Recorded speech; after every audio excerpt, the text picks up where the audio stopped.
Failure is one of the hardest things to learn to accept. No one likes to fail, and to fail is to lose admiration, support, or even oneself. However, I'd argue that to win is to live without the struggle, or need for admiration, support, or even oneself. There lies a middle ground of struggle. A common quote that has always kept me level-headed is the idea that to struggle is to live. Struggle, in this case, is defined as a conflict of sorts, whether that be a job, relationship, or college assignment, or anything that provides you with a battle. We need that struggle as a person in order to define us, in order to keep us sane and collected. Without struggle, are we as a human, as a man or a woman, even alive? However, when the struggles seemingly never end, where do we turn to? What am I fighting for?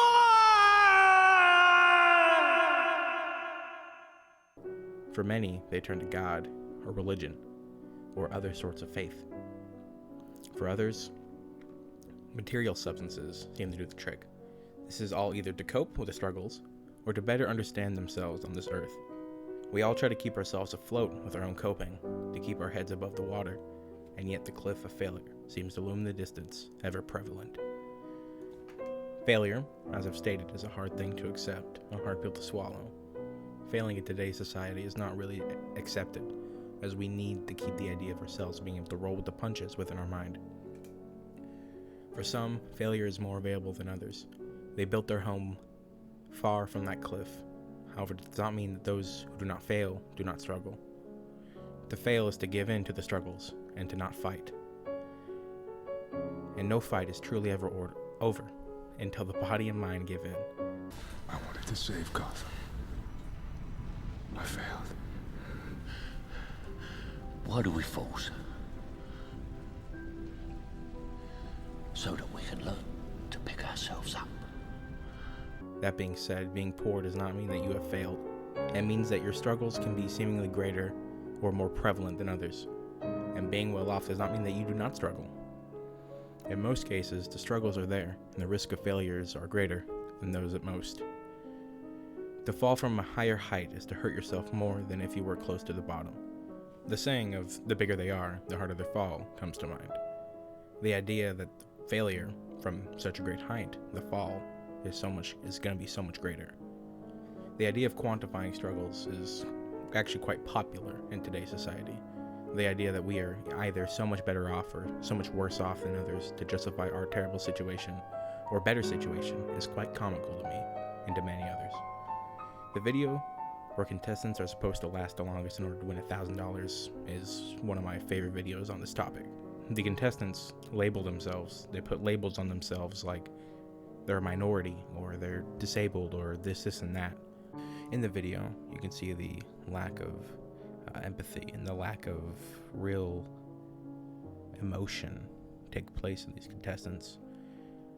I'm going to play a few clips that, really highlight this the best I can. I feel bad for everyone. I'm at this point where I want to stick around in the match so I can be actively in the discussion, but I'm like starting to hear everyone's input and I'm like, oh shoot, like maybe I don't deserve this, I'm like, fuck. Honestly, I'm at that point where I'm starting to think whoever does get the money does not deserve it. Crazy as Abby was on the chopping block. She was like, I know I'm next. Oh, you do? Okay, then you're next. But then you got up there and you started crying. And you were like, I don't even know if I deserve this. Okay, well, never mind, Abby. You next. Yeah. Yeah, you had one thing that none of us do, and it was a child. And It's a child. You child. could have played that baby cry. My baby ain't got no diapers. My baby ain't got no wipes. That probably would've I'm out of breast milk. That would have worked on me. Talking about having guaranteed futures and careers and stuff, and I was just saying that having a kid is talk about a guaranteed thing in your future. That's a guaranteed future to me.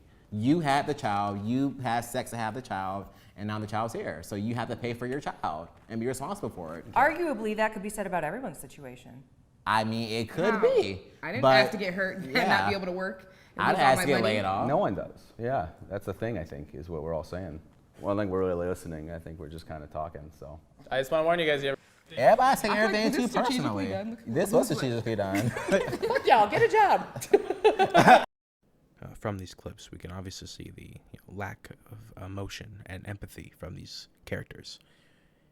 Now, this may not be real, this may all just be an act. However, it displays a real problem in today's world, that if you are not a certain skin color, if you are not a certain this, if you're not a certain that, because of obvious real world issues, systemic racism, and other things like that, then you are not valid. Your opinions, your struggles are not valid, thus quantifying your own struggles and opinions. Isla, the mother who wore the red dress, basically outed herself out.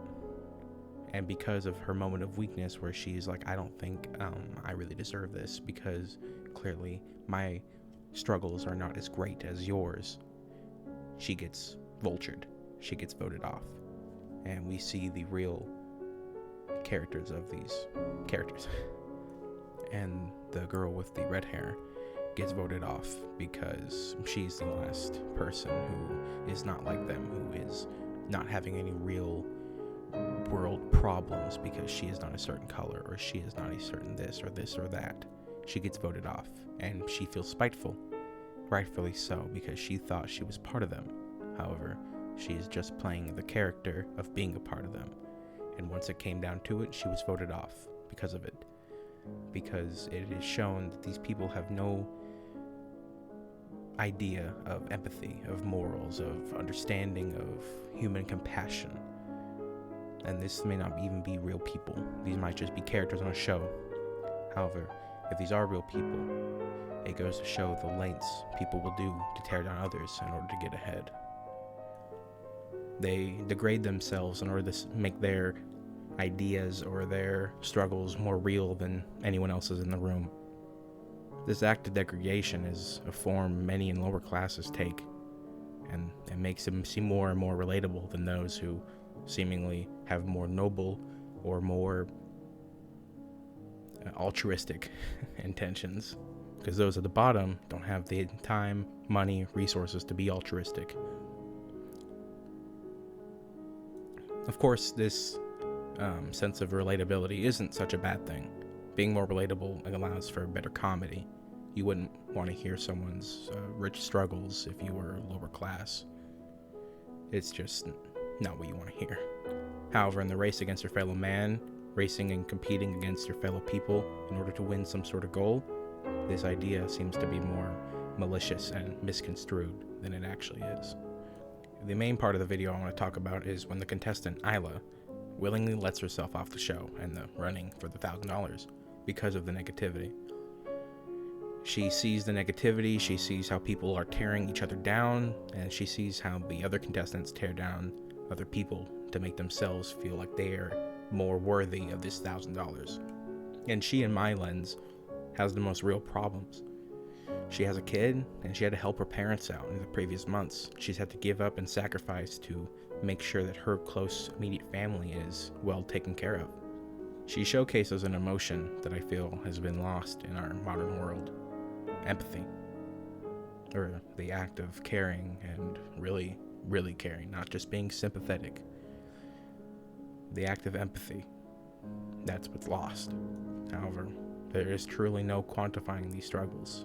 Some might seem more dire, but personally, each one's struggle is different to each other. It's not fair for those near the bottom to try and justify their own destitution by blaming those who have more, who are more well off, more grateful, more lucky, I guess.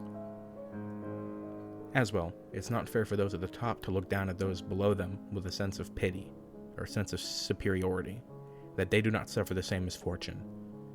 And truly, the farther you get and the closer you get to the edge of failure and to drowning, the more cynical and less compassion you have in your heart. Such is the way of failure, a struggle, and such is the way of living and being a human.